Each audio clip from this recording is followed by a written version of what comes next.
what's been happening this week is really interesting. I've been having nightmares 3 days in a row about people robbing me. And I mapped it out this morning and I went, okay, what's going on here? Because this is a recurring theme. It's always in this house. And so it always involves multiple people robbing me. And I was trying to map it out. And I realized it all came down to the lack of control, the fear of, not having control. And I looked back at my week and I was, how did I feel this whole week? One of the things that happened was, you failed the whole week. What is that? Not failed. Sounds dramatic. But I felt 4 things where I sort of lost control of my diet. So, I had friends over from Malaysia come down and I've been eating nonstop. Then there was a birthday, so I've been eating. I haven't been going to the gym as often. So I felt like I've gained like weight and like eating unnecessary foods, and stuffing myself. And that felt like I didn't have control of my body. And then I felt like I didn't have control of my alcohol consumption because obviously all these parties, and it was just alcohol after alcohol, and I just sort of felt like I can't control it. I think on Sunday I was drinking from 11 till 10 p.m. So just beers. That sounds amazing. Yeah, you must have had a ball. I did, but I think... I did. Oh man, I was plastered at 10 o'clock, like completely at plastered. Night. And I had to take the day off on Monday just to recoup from the weekend. And then the other one that I felt like I lost control over was, I think, work. There's this, the whole thing that I'm doing with this stuff that I'm doing. It's just so many things that I have to do. So I feel like I've lost control. Anyway, long story short, I looked at the patterns and I went, okay, and I used to bash myself for that, but now I'm sort of, it's okay. My dreams are just telling me, I truly believe that my dreams are telling me things that I need to own up. Like, feelings that I try to park, because I'm always trying to be positive. And every time there's a negative feeling, I'll be like, it's okay. It's going to be all right. And the dreams always tell me what my core emotion or concern is. It always highlights that for me. And so now I can map back and go, okay, it's okay. Like getting control. And then I looked at all the things that I got, that everything that's working fine and managed to soothe myself. Oh, and the last one that I felt was out of control was the fact that I'm not walking and doing my affirmations anymore. And it's really interesting. On Saturday, I woke up in the morning and I didn't feel like I wanted to go for my walk. I felt like it became a ritual now as opposed to a genuine good feeling process. It's like, like when you're praying 5 times a day, the joy is gone. It's just, I'm walking for the sake of, I said I was going to walk every morning.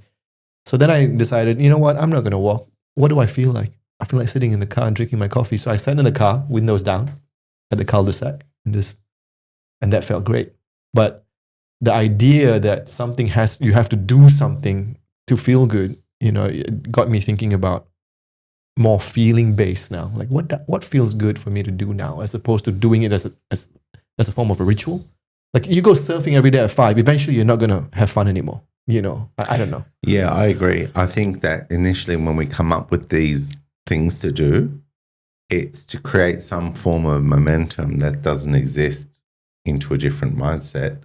But once you've achieved that, you need to look at the next scaffolding you're going to create for the next thing you want to build discipline for. Because remember, you're not doing it for the practice. You're doing it for the meaningfulness of what should be on the other side of it, And if it has a long shelf life, in other words, if you keep finding yourself getting benefits from any kind of practice, then you ride it as long as you can. But the moment it starts to lose meaning, innovate. You need to unpack and find out why, and then innovate. What is it about it you need to change, evolve, or even pack more meaning into it, and then suddenly you're happy to do it again because you see more value in why you're doing it. That's a good point. I feel that I'm on that journey now with just feeling good, and I'm just really glad that there are certain things that I can look at in my life and go, I'm in control. That one there is fine, And then there's the self-hating has gone down tremendously. I'm like, it's okay. I see you. I feel you. What can we do now? Like, we have to innovate. Okay, what can we do now? So no longer beating myself up on it. Even the dreams, I used to beat myself up on it. Like, why am I dreaming this? I had a great week, But do you know, when we look at what motivates us, we do seem to use fear a lot, like negative stuff, like what's wrong with me? I'm failing, not good enough. I'm going to have to work hard or something. That's fear-based motivation. But love-based motivation is like, oh my gosh, I want that experience. I want that achievement. I want that adventure. I want that next level of engagement. And so you aspire, you're driven by the pleasure of becoming something. And if we spend a lot of our life using like a toolkit, leaning for the negative to motivate instead of the positive, it can be habitual. And I think culturally, we have used fear-based because it's primal. You know what I mean? Like the brain does respond to primal. So if you scare it and make it feel like we're doomed if we don't do something, and you almost propaganda against your brain, making it feel like it better release motivation chemicals into the body because it feels like it's threatened, you know? What's a good example of a fear-driven task as opposed to a love? Like, yeah, like some people will, if they're playing a piano, they will literally hit their hand and hurt themselves every time they make a mistake. Yeah. Instead of playing the track that you love. No, I'm talking about, say you're playing something and you make a mistake. You hurt yourself because you think your brain not wanting pain is going to focus better and get it right quicker. Oh my gosh. That is bizarre. But that's an example. Right. So using fear to get better. Yeah. I want to be the best dad because I don't want to be told that I didn't measure up as a dad and be embarrassed and feel the shame of letting down my family. That's fear-based. Got it.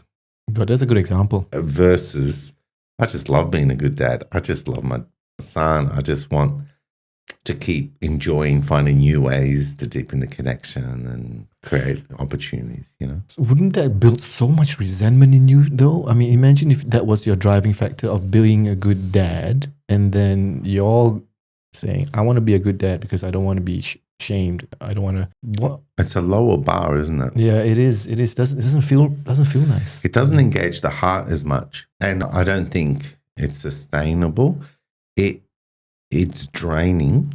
It will get you to achieve, but it doesn't feel as meaningful because you didn't build it on the preciousness of connection.